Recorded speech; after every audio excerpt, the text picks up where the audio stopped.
नमस्ते दोस्त, आप लोग का स्वागत करती हूँ अपने यूट्यूब चैनल पर। आप लोग के सामने एक नाच गीत सुनाने जा रही हूँ। अगर हमारे वीडियो अच्छा लगे तो हमारे वीडियो को लाइक, सब्सक्राइब, शेयर ज़रूर करिएगा। कमेंट में ज़रूर बताइएगा हमारा नाच गीत कैसा लगा।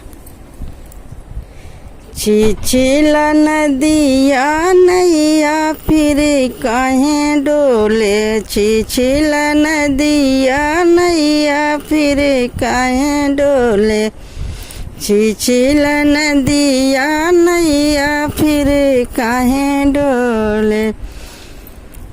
ससुर बोली बोले, सास बोली बोले, ससुर बोली बोले, सास बोली बोले, ससुइया के जय लड़का सब बोली बोले, ससुइया के जय लड़का सब बोली बोले। छिछिला नदिया नैया फिर काहे डोले, छिछिला नदिया नैया फिर काहे डोले।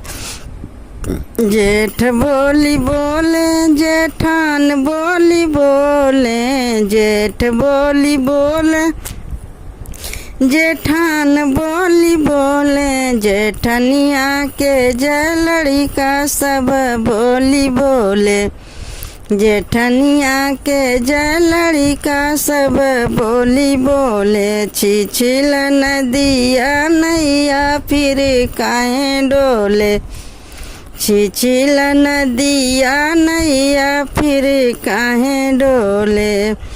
देवर बोली बोले, ननद बोली बोले, देवर बोली बोले, ननद बोली बोले, ननदिया के जय लड़का सब बोली बोले, ननदिया के जय लड़का सब बोली बोले। छिछिला नदिया नैया फिर काहे डोले, छिछिला नदिया नैया फिर काहे डोले।